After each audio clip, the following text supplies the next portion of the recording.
अपनी मर्यादाओं में रख करके नेशन बिल्डिंग की तरफ ध्यान दें, ये मेरी अपेक्षा रहेगी। साथियों, ये शीतकालीन सत्र एक और कारण से भी महत्वपूर्ण है।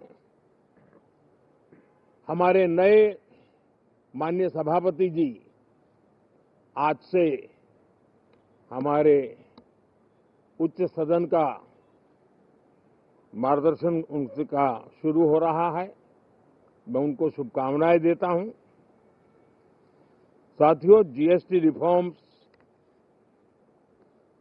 एक नेक्स्ट जनरेशन रिफॉर्म्स के लिए देशवासियों के मन में एक श्रद्धा का वातावरण पैदा किया है।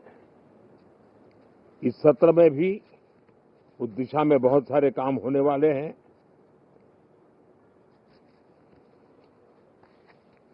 हमारे देश का एक हमारे मीडिया के मित्र कभी अगर एनालिसिस करेंगे तो उनको ध्यान में आएगा कि पिछले कुछ समय से हमारे सदन को या तो चुनावी का वार्मिंग अप के लिए उपयोग किया जा रहा है, या तो पराजय की बौखलाहट करने को निकालने के लिए उपयोग किया जा रहा है।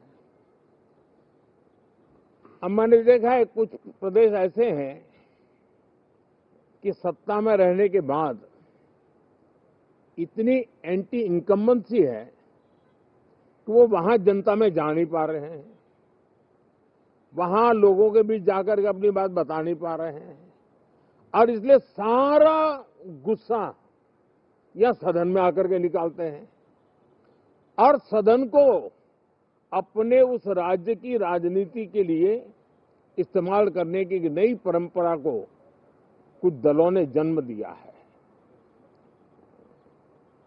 अब उन्होंने एक बार चिंतन करना चाहिए कि पिछले 10 साल से ये जो खेल खेल रहे हैं, देश स्वीकार नहीं कर रही है इन पद्धतियों को, तो अब थोड़ा बदलें, अपनी रणनीति बदलें।